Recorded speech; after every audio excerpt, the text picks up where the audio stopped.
listeners, and welcome to the Liberty Mike podcast, broadcasting from an undisclosed location in the heart of Dixie. I am Michael, and I am here with Liberty Larry. How's it going? I'm doing all right. How are you? Pretty good. Good. Glad to be back. Yeah. I'm glad to be back in the country. Yeah. It was a good trip, but when I came home, I was ready to That back home. Was that travel day pretty rough? Oh my goodness. So, yeah. So, I left Grindelwald, Switzerland at 6 a.m. local time, which they're 7 hours ahead. So that was 11 p.m. here. Wow. Yeah. So that was 11 p.m. here the day before, obviously. Yeah.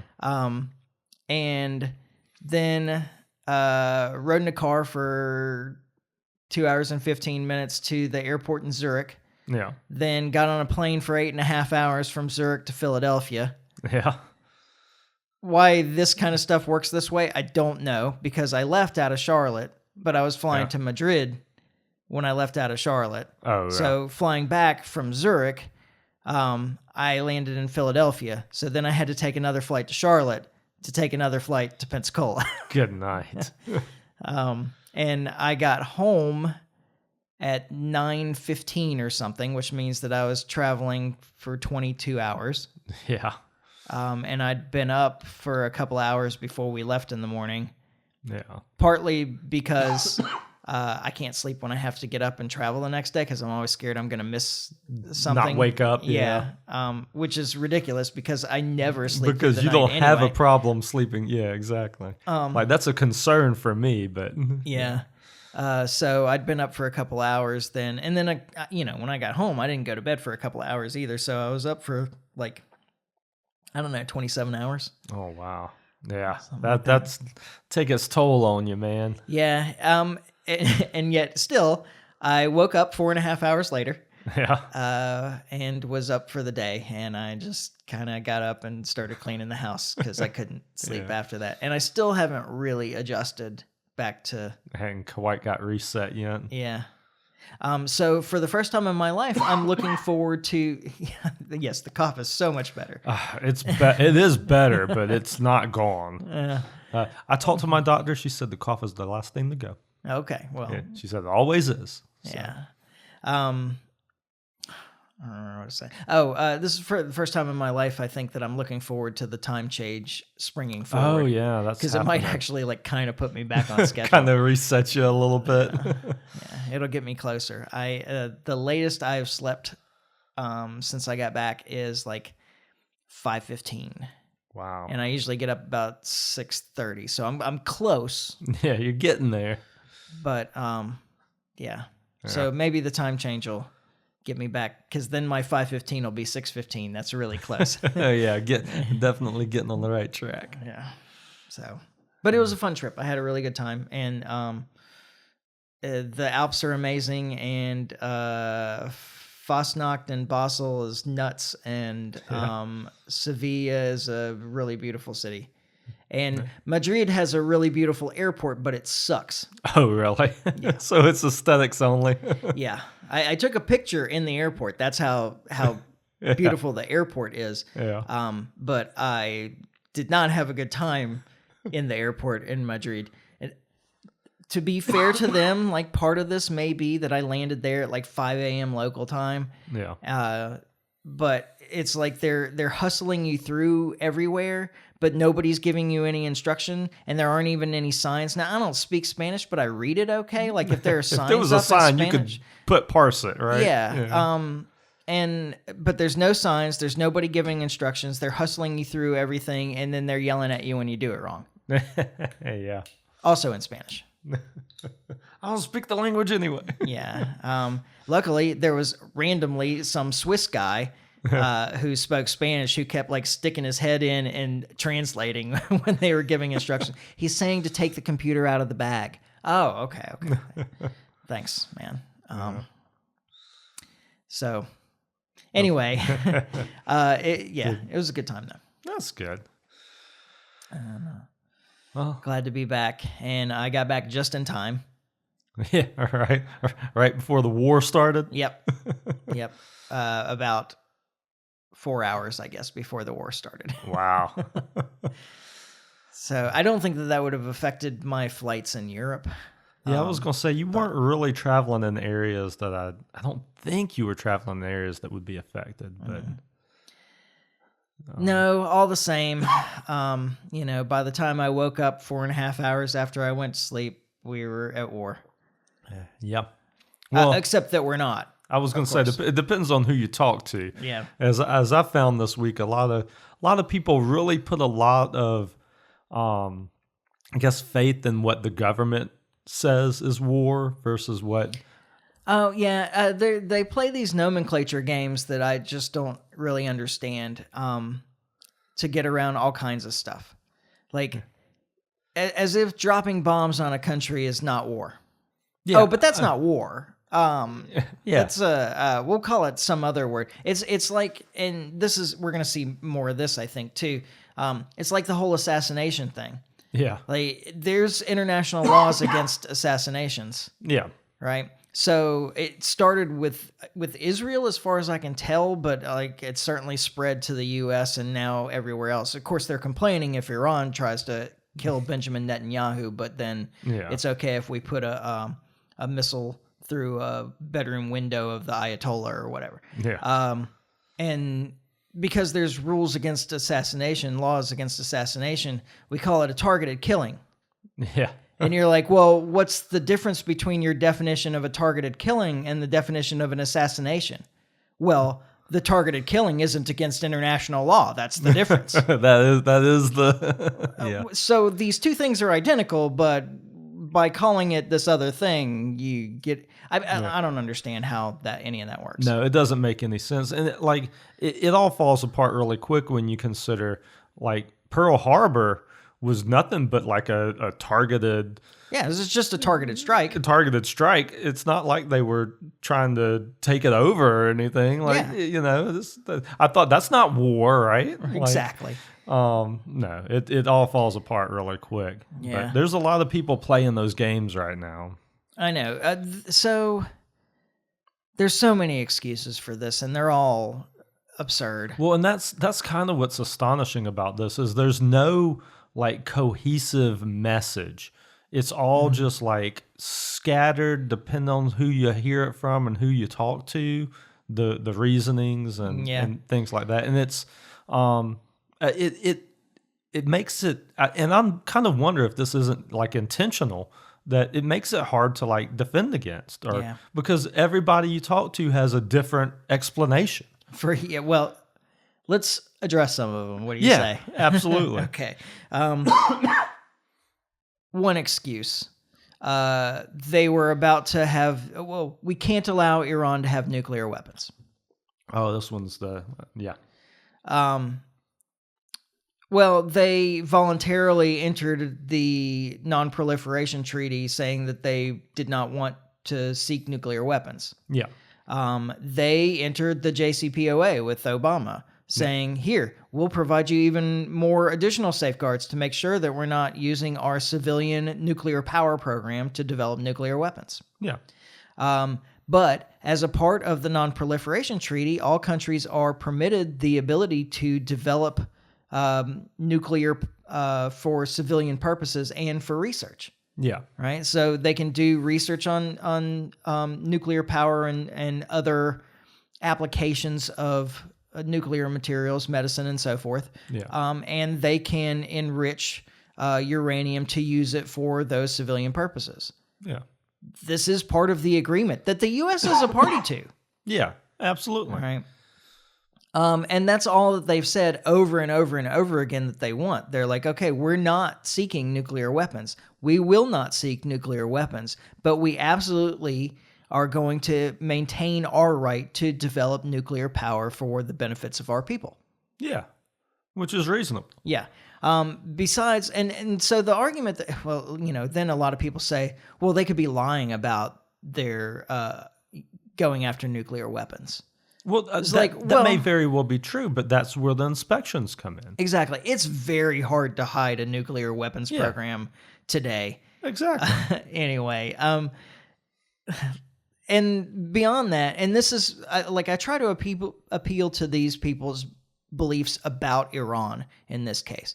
Oh, well, it's a radical theocracy and they may be lying about this and so forth. I'm like, yeah, it's a radical theocracy led by, well, formerly the Ayatollah, who is the supreme religious leader, and even the old bad Ayatollah, as Scott Horton always refers to him, Khomeini, signed a fatwa, prohibiting, I guess, the development or the use by Iran of weapons of mass destruction. Yeah. Period. Yeah. Stating that it was against the tenets of Islam. Yeah. All right. So our radical theocracy is probably going to follow that. Yeah.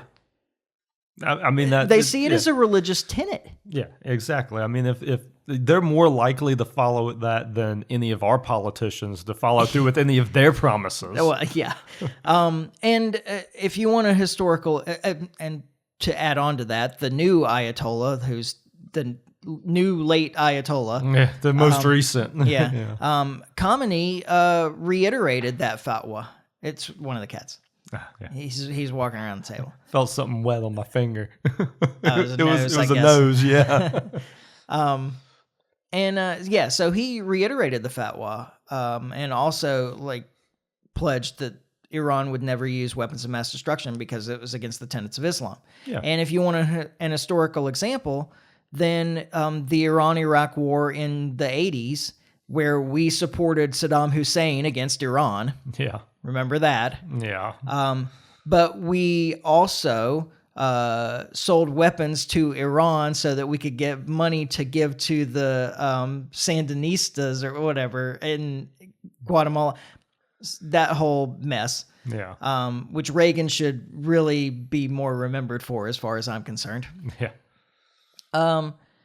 But we helped Iraq develop chemical weapons for use in that war. Either that or we just gave them to them. I'm not honestly sure which. Yeah. And they used chemical weapons against Iran in that war. And Iran had the capability of developing their own chemical weapons and chose not to because of this fatwa. Yeah, exactly. When they were being used against them. Yeah. So I think it's really unlikely. The barrier to Iran developing nuclear weapons was self-imposed because of their religious theocracy. Yeah. Or radical theocracy. Religious theocracy is a little redundant. Yeah. So, okay. Then there's the smoking laptop thing that was the evidence that they often trot out as proof that Iran was working on nuclear weapons in the past. They never got past exploration stages. They were never actually developing anything. And the laptop itself with all the information on it seems to be fake. Oh, really? It came from Mossad. There's a whole bunch of stuff that didn't quite match up. They were using designs for ballistic missiles that Iran hadn't been using for 4 or 5 years. Yeah. But the dates were current and so on. So it was... Yeah. There's a fair chance that was fabricated. Seems a little dubious. Yeah. So, I mean, I hope that answers the nuclear question. Yeah. The nuclear one just always boggles me every time it comes up because it's all right there, right in front of everybody. I mean, it was before this war started when they were doing the negotiations. Trump was saying, "Well, I haven't heard those magic words, no nuclear weapons." And then they came out immediately after that and said, "We are not pursuing nuclear weapons." You want to hear the magic words? Yeah. There they are. Yeah. And they've said that over and over again. That exactly. actually wasn't the first time anyway. No, it wasn't the first time anyway, but it's if you just go back and look, it's right there in front of you. It's very frustrating. Don't believe your lying ears, man. Yeah. Okay, so then it's all right, well, what about their ballistic missiles? Yeah, that one is crazy to me because I heard was it Lindsey Graham, I think? Probably. Making Why some does kind anybody still listen to Lindsey Graham? it wasn't intentional. It just came across my radar. But he was talking about like we can't allow them to have ballistic missiles like at all. Like that was the new red line, is that, you know, we can't allow this country. Dude, you can't stop a country from being able to defend itself. Yeah. Like, bottom line. Yeah, exactly. I mean, what you can't. Just think if somebody told us that U.S. you use so many ballistic missiles, we can't allow them to have them anymore. Yeah. How do you think we're going to take that? Well, and then their use of ballistic missiles, I challenge anybody to point to a situation where Iran used ballistic missiles against an adversary where it wasn't in response to an attack. That's what I was fixing to say. It's always been in response to being attacked, not an aggressive, what I would consider an aggressive move. Yeah. A first strike situation. And they have a self-imposed 2,000-kilometer limit to their ballistic missile program. Oh, really? Yeah. They have something of a space program that people say they could use to develop intercontinental ballistic missiles. Yeah. But they're probably like the estimates that I saw where they were like, if they started right now trying to use their existing program to develop ballistic missiles that could reach the United States, they're probably 8 to 10 years away. Yeah. That's not an imminent threat. Yeah. That makes sense to me. I actually didn't write down here terrorism. Oh, yeah. Yeah, you're the biggest state sponsor of terrorism for the last 47 years. It's funny how we forget what happened before 47 years ago, but and that statement is a lie. Yeah. It's just not true. Probably the biggest state sponsor, I mean, even the U.S.'s own stuff over at least the last 20 years has shown that the biggest terrorism group is ISIS or Al Qaeda. Yeah. Like, and affiliated groups. Yeah. Which are on the other side from Iran. Yeah. Like, Iran also fights those groups. Those groups have also attacked Iran. Yeah. Right? They're Iran's Shiite. Like, none of those groups are Shiite. The only one on the list that they have some relation to really is Hamas. Yeah. No. And Hamas isn't capable of doing anything significant. Yeah. I mean, not at this point. Right? I mean, October 7th was a tragedy, but like that's first off, that isn't even really a terrorist attack. That was literally an attack. Yeah. Not the same as bombing a diner or something like that. You mean it was an act of war? Act of civil war. Yeah, civil war, exactly. Like they're in the country that they attacked. Yeah, exactly. They're non-citizen residents because they're denied citizenship, but they're in territory occupied by... Actually, that was totally legal by international law. Like, you were allowed to resist an occupying force. Yeah. Wow. That's going to set some people off that I said that, but... Well, I mean, but it's just the truth. I mean, that's just what I didn't make the laws. Like. Yeah. So probably, actually, the biggest state sponsor of terror that funds and supports those other groups, Al Qaeda, ISIS, etc., is Saudi Arabia. Okay, yeah, I can see that.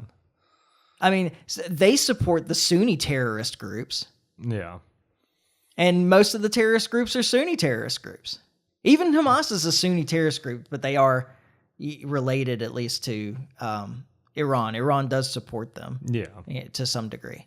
Like the Houthi,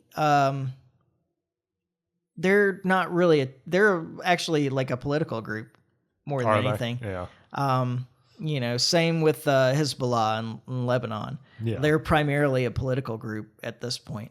Not to say that they haven't engaged in terrorism, but they're not one of the, one of the worst offenders. Yeah. Like most everything over the last quarter century has been ISIS and Al Qaeda, which are supported by Saudi Arabia. So Saudi Arabia is a much better option to be the biggest state sponsor of terror. Yeah. You could almost put the U.S. on the list, except that we don't really sponsor terror. We sponsor unrest. Unrest. That's a good way to put it. Yeah. Yeah. We don't pay people to blow stuff up. We just pay people to get out in the streets and we blow the stuff up ourselves and then burn things, I guess. Yeah. Exactly. We can blow the stuff up. We just pay other people to do the dirtier parts. Then Trump's making this claim that there was an imminent attack. Iran was about to attack us. Yeah. And that's an interesting story in and of itself. An imminent attack actually would be, just for the people that are justifying all this, that are saying, well, he's got the War Powers Resolution where he can launch a war for 60 days without congressional approval. But one of the requirements of the War Powers Act is that there's an imminent threat to the United States. Yeah. Like an imminent attack. Yeah. And so this would actually be something that would justify the War Powers Act. Just because he informed the Gang of Eight within 48 hours does not justify in and of itself him taking control of the military and using it wherever he wants for 60 days. That's not how it's supposed to work. No. And even I would make the case that the War Powers Resolution in 1973 is unconstitutional anyway. Yeah. But leaving that aside, if there was actually an imminent attack, he could justify this action under the War Powers Act. But that's absurd. And even Rubio said... I was going to say, I was fixing to ask if you had heard the Rubio clip. Yeah, Rubio said the imminent threat was that we knew if Iran was attacked, and we believed they would be attacked, that they would immediately come after us. Yeah. I thought that was a pretty stark admission there by Rubio. That basically what he's saying is we knew Israel was fixing to attack, and if they did, we would be hit. Mm-hmm. So instead of just letting Israel attack on their own, we join in.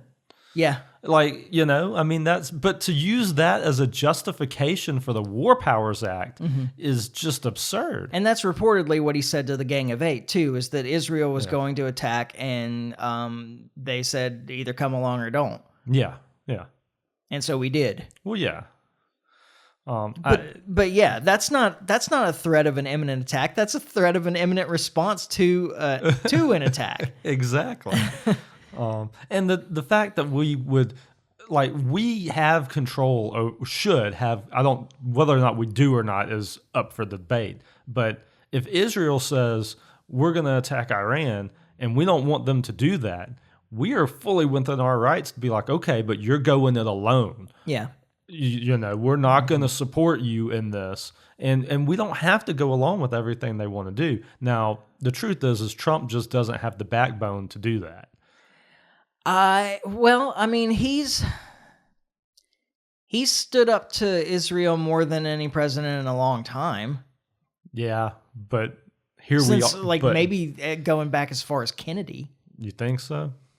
I don't know. It's just the fact that we've been roped into this, and I do feel like Trump has been just roped into this. Well, Netanyahu also said that before Trump took office, that they talked about it, and that Trump brought it up. We can't allow Iran to have a nuclear weapon. This was all planned all along. Yeah, maybe.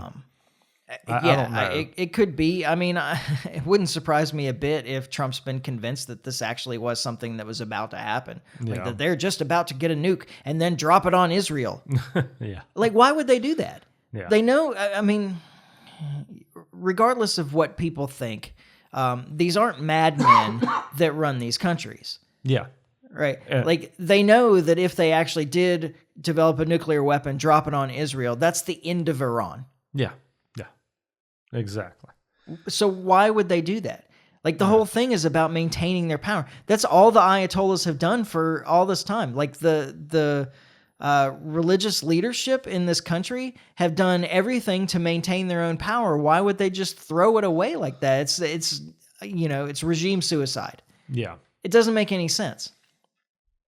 So this is just, I'm so frustrated with this. I cannot even begin to explain how livid I was when I got up that Saturday morning and like turned on France 24 and was like, oh, Yeah. F. I mean, we knew it was coming. Like, it was only a matter of time. I thought it was going to happen earlier than what it did, because I had made a prediction a few weeks ago that this was fixing to happen. Yeah. And then it never did. But it was only a matter of time. And the people that have this great faith in Trump, that he knows what he's doing, this is going to work out great. This is not a man who plans ahead. No. As far as I can tell, like everything's scattershot from him. He just... Well, and I think because it's been made public that after we made those strikes, like he wanted to go back to negotiations with Iran, and they turned him down. Yeah. Who blames them? But we were in negotiations again. This is actually the second time we've done this to Iran. Bombed during a negotiation. Yeah, where there was already like another meeting set. And why would anyone enter into negotiations with, I'm going to say the United States, but certainly Trump, ever again? Yeah, that's just assuring that you're fixing to catch bombs. Yeah, it seems like it. Like, and this is not a negotiation anyway. Like, I'm sorry, it's not a negotiation when you say, this is the deal that we're giving you, and you have to agree to it, or we're going to bomb you. Yeah. And I know that he didn't say that exactly, but there were clear threats being made, like moving all the stuff into the Caribbean before the Venezuela thing, moving all the stuff into the Persian Gulf area. Before they've been building up for weeks now. Yeah.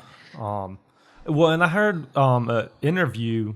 I was an interview or something from one of the diplomats that was involved in the negotiations, and he was saying that like things were moving forward, that there was still a lot of work to be done, but they had felt like through the first round that they had made substantial progress. Yeah, Iran's foreign minister said that they had resolved some of the, it was like, we're not in agreement with everything, but they'd resolved some of the disagreements, that things were going forward, that Iran was sending their technical team to Geneva. Yeah. To discuss with the IAEA how they could determine some technical solutions to some of the problems that they still had to resolve. Yeah. And then I can't remember. It was some official from Oman, I believe, who was one of the mediators in the negotiations, said that that's probably who you're talking about. I think so, yeah. Said that things had gone really well and they'd made some, great strides forward, and that things seemed to be on the right path, and they were resolving problems, and here. And then here we are. Yeah. Well, it blows my mind because... So Trump is, with this act, I think he's ruined his presidency. I mean, it was arguable the first time he did this, but this time, like, he's flipped a switch I don't think he can turn off. Because I really do think that he went in with the idea that we do these bombings and take out the leadership and then just kind of let new leadership come in and be done. And that's not happening. Yeah. Well, I read an article today where he said that... so the kind of the front runner that has arisen in Iran at this point is Khamenei's son. Yeah. And he's like, that's not acceptable to us, and that he needs to play a part in deciding who is the new leader of Iran. Really? Yeah. Who wants that? This is one of those things. I want to come back around to the regime change issue, because I think that it's to achieve what we seem to want to achieve with this. Yeah. And part of that is a guess. Like, a regime change is necessary. I don't see how it happens any other way. Yeah. But there is some real complaint about some of the actions of Iran in this as a response, particularly their attack on Netanyahu's residence or office or whatever. Yeah. And I would say that the United States has made political assassinations and disregard for the sovereignty of embassies, as an example, like an open part of modern war. And now they're complaining that other people are doing it too. Yeah. Right? So we don't get to assassinate, or I say assassinate, but bomb your Ayatollah and then expect to not receive equal back. Yeah. Trump bombed Soleimani in Iraq, an Iranian official in Iraq. Yeah. And was open about it. And we weren't even at war at that point. We were just like, well, we don't like this guy. Yeah. All right. And then, actually, it wasn't the U.S. It was Israel that bombed the Iranian embassy in Syria. Yeah. And that was during the Biden presidency, I'm pretty sure. Yeah. But we didn't, there was no outcry from the U.S. about that. Wait, hang on, wait a minute. We do have some rules here, embassies are sovereign territory and they're, they're diplomatic refuges. Yeah, exactly. But, so I don't know, I don't know how you can complain about them doing the same thing at this point. And it was the West's mistake. It's our side's mistake for making that just an open part of war. And that's not to say that plenty of nations before haven't employed these tactics, but they hadn't been open about it. They haven't claimed responsibility. Yeah. Remember when we dropped the bomb on the Chinese embassy in where was it? In Bosnia, I guess, during the Clinton administration. In the 90s, Yeah. We were like, oh, we made a huge mistake, et cetera. The maps were wrong. I mean, it probably wasn't a mistake, but at least they pretended. Yeah, exactly. Leave the plausible deniability. Yeah. Why claim responsibility for these kind of things? Yeah. If we succeeded in assassinating Vladimir Putin, the dumbest thing in the world would be to go out and say, yep, that was us. that was us. We did that. Yeah. Oh. Which kind of goes to the same thing with Iran. To think whatever comes next is going to be better than what was there I don't understand how that argument works. Yeah. Well, that's why Trump says that he has to play a part in picking who the next leader of Iran is. Yeah. Is because he's admitted that oh yeah, well, this could turn out where the new guy's worse than the last guy. Yeah. Well, but he owns it either way. And even if he is able to put some kind of puppet in there, it's not going to last, and there's not going to be peace in Iran with that. Yeah, it won't happen. Well, the threat hanging over, is it Delcy Rodriguez in Venezuela? Oh yeah. The threat hanging over her may keep her in line for a while, but there's certainly no guarantee that the populace will be content under a leadership that they know is a puppet of the United States. Exactly. So, even if you were able to maintain peace for some period of time, nobody likes to be ruled from abroad. It cannot be permanent, and when the expiration comes up on it, it's gonna be ugly. Yeah, and that's what we're looking at in Venezuela and Iran right now. And who knows? I'm questioning whether we can actually get a puppet in at all in Iran. Yeah. I mean, it's gonna take a full court press that I just don't know. I mean, Trump's talked about boots on the ground, so maybe he's willing to go there. But I think that's what it's gonna take. Well, I would like to believe that there would be some real serious pushback from the citizens of the United States were it to come to that. Well, this war's already massively unpopular. Well, and we're not beforehand. We're not even really in it yet. If we start putting people on the ground, it's going to get really unpopular really quick. Yeah, he said in the speech right afterwards that, he was doing this to protect Americans, but all it did was actually put Americans in harm's way. The Iranian regime can't reach out to the United States and do anything. Yeah. People here in the United States were under no threat whatsoever. And the military, so all you've done is put the military in the Middle East at under threat. Yeah, exactly. Because they weren't going to be attacked as long as we didn't attack them, attack Iran. Yeah. Or Israel didn't attack Iran either, I guess, as it turns out. But, and I guess regardless of who controls who, and I think it's a little back and forth, I, actually. I think it's But a back and forth. I too. think the idea that you can define one way or the other, like who's in control between Israel and the U.S., is ridiculous. There's like different forces at work on both sides. So, I'd agree with and that. different incentives on both sides. And I can go into more detail about that in a minute if we want. But at any rate, the fact that we certainly can't rein them in Yeah. is obviously a problem, and that we'll be held responsible because of our close Relationship. yeah, because it's not an alliance still. We keep talking about our closest allies, but we don't have an alliance with Israel. Yeah. But our close relationship with Israel, that we're also held responsible for their actions.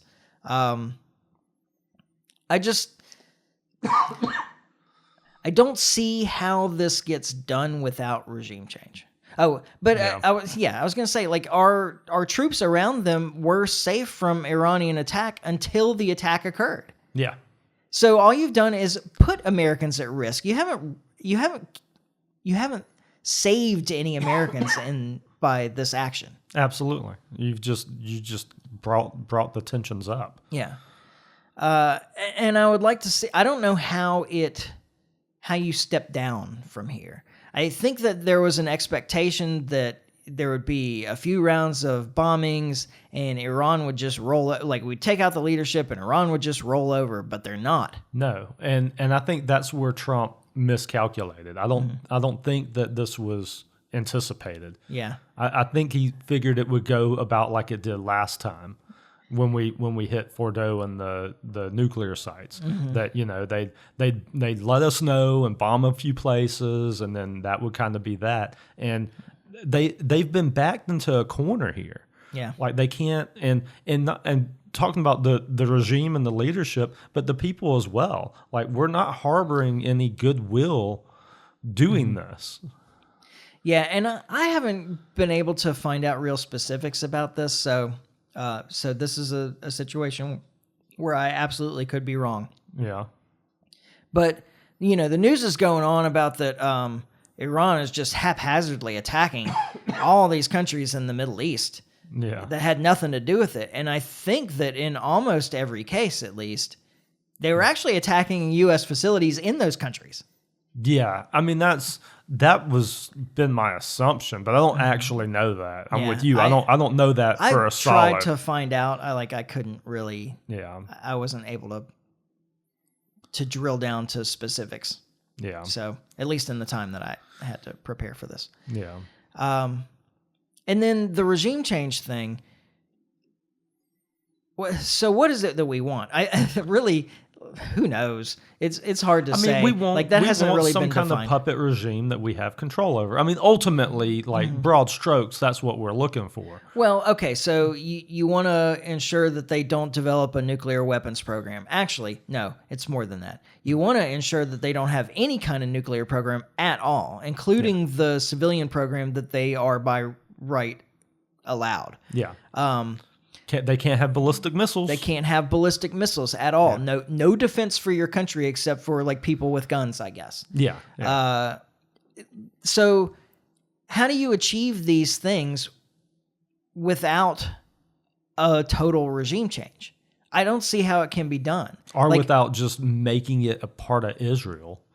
I mean, I think that There's a ultimately, country in between, so that Well, would be tough. yeah, I mean, I guess that would be tough, but I'm just saying, like, that's what we're looking for here. And I say what we broadly, us and Israel. I mean, we basically just want to neuter them, Yeah. and there's just no way to do that. Like, Yeah, it's, you have to it's ensure too big somehow, of a country. like even though you've eliminated the current leadership, more or Yeah. less, you have to somehow ensure that the next guy doesn't want to do those same things.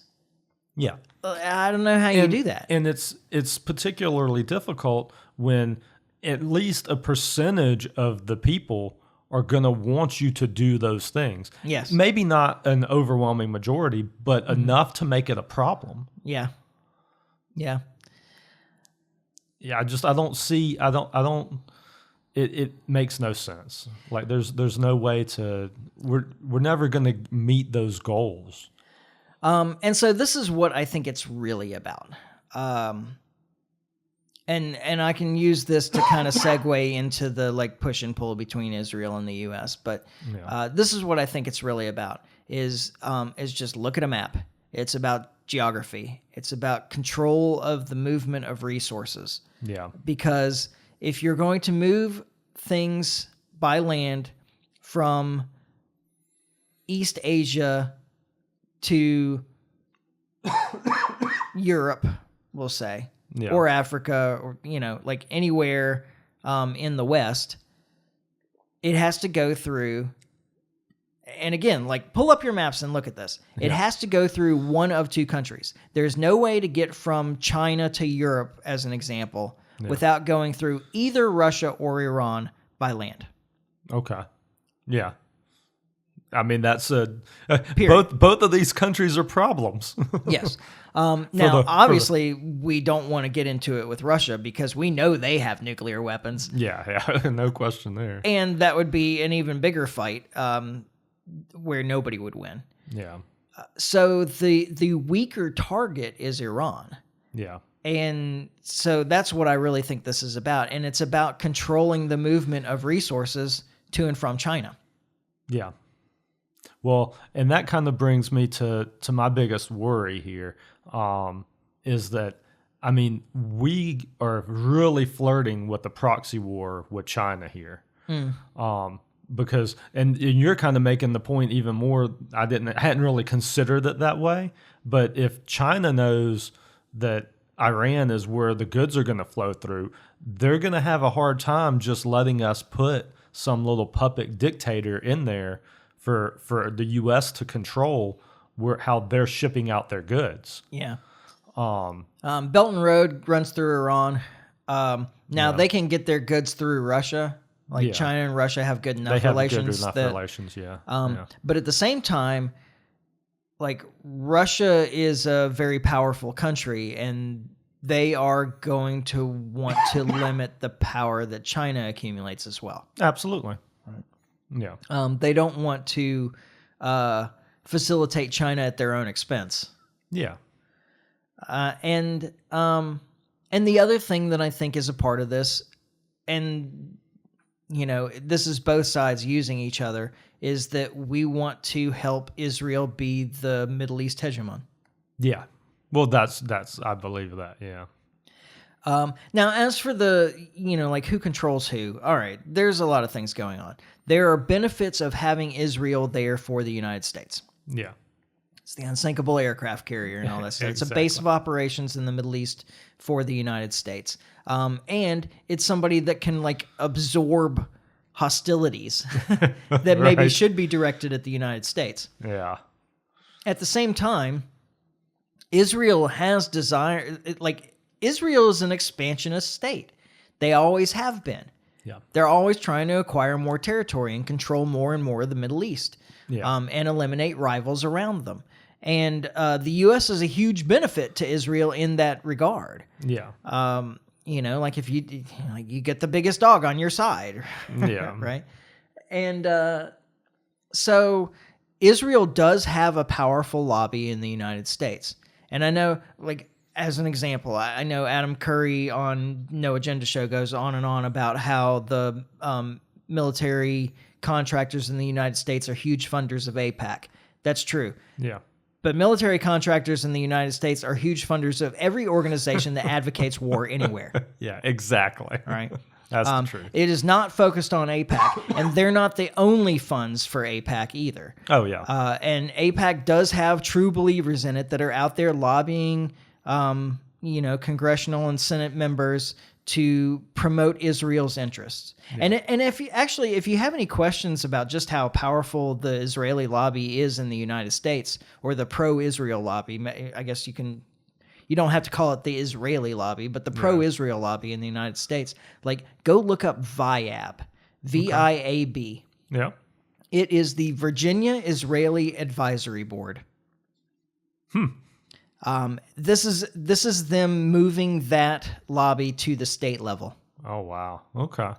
And they advocate for opening of Israeli businesses in Virginia at the expense of Virginia citizens and so forth. And it's working. Like they can it's throw doing enough stuff, money yeah. around that they can have an influence on these politics at the state level too. Interesting. So if you have any questions about it, go look at it in microcosm with VIAP. This is like a really interesting thing that's going on. Yeah. Or at least it was a couple of years ago. I hadn't looked at it in a while. It's possible that like there's some kind of citizen uprising about it, and maybe they've gotten rid of it, but I doubt it. I highly doubt it. Yeah. So they're like, politicians can be swayed by small amounts of money, apparently.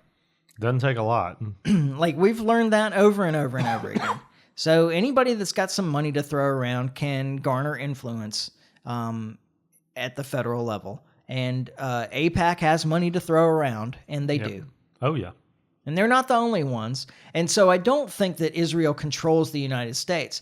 And I don't think that the United States controls Israel either. I think that both of these countries use each other for their own ends. Yeah. Well, I think both sides are vying for control over the other anyway. Yeah. I mean, the interests align and whatnot. So, I mean, to some degree. Yeah. I mean, it's harmful to us, but there are...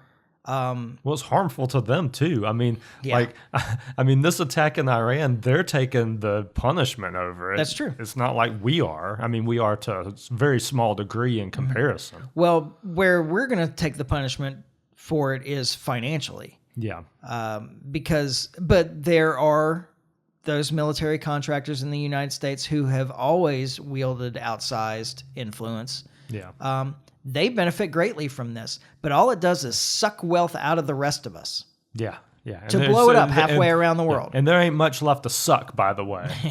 It's really feeling that way. Like, Trump can keep talking about how great the economy is, but like those of us that are in it, yeah, well, don't feel the same way. Ain't bragging about the Dow this week. No, that's... Yeah. Just saying. Oh, and that's a thing that a lot of people that I've heard from a number of people is like, hey, like I'll tolerate this guy as long as he's continuing to make me wealthy, but he's costing me money now. Yeah, exactly. So maybe the wealthy elites will say, hey, you got to stop this war so that my stocks will recover. Yeah, problem is he's too deep now, man. He's both feet in. Walking away from this is getting more and more difficult. Yeah. Now I do have. Let's end this with a hopeful note. Okay. I've got a final point I want to make too. So you go for it, and then or maybe I'll go for it. Okay, you go for it. I just a warning to all of the MAGA people that are cheering this on and really in love with this. This is gonna hurt. This is basically going to ruin Trump's presidency, and it's going to make it very difficult for the next Republican president to win. Mm-hmm. I mean, this is going to be. I mean, has at least the potential to be deadly for the Republican Party. And I just want everybody to remember what the alternative is. It's not like there's some third option out there. It's a Republican or a Democrat. And don't tell people that. Well, it is. I mean, I hope it's not. Like, maybe this next election will be different, and it could be. This could be the catalyst for something different to rise up. Mm-hmm. And if that's the case, then this is a win for us somehow. Yeah. But that's not likely. And you really think that the Democrats are going to be better this next time around? Well, I mean, you're literally sacrificing U.S. freedom for whatever we're doing right now in Iran, which, I mean, I think we've kind of came to the conclusion nobody really knows what we're doing over there. Yeah. I mean, that's my biggest thing is, like, we are seriously jeopardizing our own freedom by doing this. Yeah. Well, I just, on that point, I just kind of want to remind people that... like, you look at the votes, they did have a War Powers Resolution vote in the Senate. It was mostly along party lines. It was. I watched some of the debate for that, by the way, which was like watching it. I'm glad you mentioned that because I watched some of those debate, or I say debate, where the congressmen get up there and talk. It was just the most partisan drivel I guess you expect it, it's Congress, but it's just infuriating, Yeah. which maybe is more reason to hope that something different will happen this next go around here. Yeah, but you were one of like 7 people That watching watched that. No, I know. I'm just saying. But anybody that did watch it, whether you're a Republican or a Democrat, you had to just look at it and be like, this is just drivel, man. Like, anyway. Yeah, just remember that right now the Democrats are against war because there's a Republican president, but not very long ago it was the Republicans that were against war with a Democrat president in the Ukraine stuff. Yep. So it doesn't. Neither of them has any principles. And I actually, with my cousin, I was talking about the Ukraine thing. He and I disagree on the Ukraine thing. We didn't really get into it. I mean, we talked in great detail about plenty of things that we disagree deeply on, but we didn't get into that. But this wasn't one of them. Yeah, this wasn't one of them. No, we didn't get into that one. But I was telling him that because it came up with a discussion of the Libertarian presidential candidate, Chase Oliver. And I said, when I met him, he was doing stuff in Georgia at the time. I can't remember if he was running for governor or senate, something at the time. He was running for a position. I remember that. Yeah. A state level position though in Georgia. And he was setting up for a presidential run for the Libertarian Party, I imagine too, because he came to the Alabama convention. And he gave a little speech, and he advocated for supporting Ukraine in that speech. And I came up to him afterwards and I sat down with him and I talked with him I argued with him for like half an hour about this. Yeah. And like we didn't come to an agreement, although eventually he switched sides. Yeah. But I said, it's hard to support this guy because I know that he goes with the I guess the mainstream narrative at the beginning. He's like he has a lack of skepticism at the beginning. Yep. Like he eventually figures it out, but his initial reaction is to like go with it. Is to go with the plan. And he did the same thing with COVID. And my cousin said something about like, well, that's when he was like, well, I disagree with you about Ukraine, but we don't need to talk about that. And like, if the Libertarian presidential candidate couldn't convince you, then I don't see how I can. I was like, I don't owe him any loyalty. I don't owe any loyalty to the party. This is the thing, is that I'm guided by my principles, not partisanship. Exactly. And that brings me to just a thought I had the other day, kind of talking with some different people. Like, it's a lot easier to be a libertarian than it is to be a Republican or a Democrat. Because if you're a Republican or a Democrat, you got to like change positions a lot. Like you got to go with what's current. Mm-hmm. But us as a libertarian, man, we just follow our like principles, and like it doesn't matter where everybody else is. Mm-hmm. Like we're going to land in the right spot. Yeah. And every time. And I don't have to know the mundane comings and goings of different politicians and different things to keep up. Yeah, like you can just present me with the facts, and I can come out with where my position is. But if you're a Democrat or a Republican, you can't do that. Yeah, you have to know what the policy position of your current representative or president or whatever is. Yeah. Exactly. Yeah, that's true. Well, okay, so here's our hopeful note that I'm going to end this on. All right. Trump has the capability of backing down.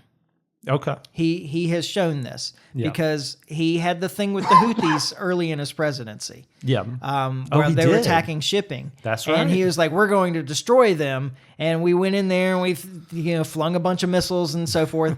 And they kept at it. Yeah. I remember that. Yeah. And he backed off. Yeah. So it is possible that he might come to a realization. I think he's like in deeper with this one. It's going to be harder. It's going to be harder. But he has the capability of saying, okay, I thought that we were going to fling some missiles and they were going to give up and that was going to be that, but we're getting embroiled into a real conflict here and I don't want to do that. And so I'm going to have some kind of face-saving agreement to get out of this. Well, it is possible he that has that to find the way to frame it as a win. Yeah. Like, because his hubris won't allow him to not frame it. Then again, he could just distract with something else and abandon it entirely and just try and ensure that the news cycle never comes back to Iran. Yeah. I mean, that's that's And he's tough. actually pretty good at that stuff too. He is good at that. I'll give you that. But I think this one's more than he can do with that. That he can bury. Yeah. You're probably right. I mean, there's a lot of people that think that he's doing this just to bury the Epstein thing. And while I actually don't particularly prescribe to that, yeah. it's not like the kookiest thing. Like No. it could. I mean, I guarantee you, it's at least a factor in it. Yeah, Clinton went to war in Bosnia to get rid of the what's her name. Yeah. His Lewinsky. Yeah, Lewinsky. There you go. Yeah, exactly. I mean, this could very well be the same thing. yeah. I don't think so either. I don't think so. I don't think that was the driving factor, but I think it's for him. He looks at it as a nice little like extra. Yeah. He's going for that Peace Prize, man. Yeah, by dropping all these bombs. That's the way to do it. Yep. War is peace. Yep. Okay, well let's close out there. Sorry we missed a week. I did have an intention of putting up a canned episode that we have put away for when we can't get together. The legendary canned episode. I've heard Yeah, more I know. about that from like different listeners over the past few weeks. You keep hearing about this one in the can, man. And Yeah. people are getting excited. I don't even remember what we talked about. Well, when asked about it, I was like, I think it's something with economics. It but I definitely was something about economics. I don't but, really remember though. So, but yeah, it's becoming legendary. We're gonna have to release it at some point. Well, and I should have when we were like, yeah, we're not gonna do it, but I didn't do anything for days. Yeah, you were done. Period. Yeah, Because I got with you a couple of times, and yeah, you were not interested. yeah, I was like, no, I'm just gonna continue to lay here on the couch and wish I could sleep. Yeah. But we're back now. Yeah, we're back, and we'll be back next week. And in the meantime, you can follow us on Facebook. You can subscribe on iTunes, YouTube, Podbean. Like and share, comment. You can always email me, michael@thelibertymike.com. That's our website, by the way, thelibertymike.com. You can go there too, find all our stuff. Yeah. Check out the Facebook page. It's growing. People are interacting. It's fun. All right. Check it out. Cool. And we'll be back next week when we finally get this right. And in the meantime, try to stay free. Life short, live free. Ciao. Later.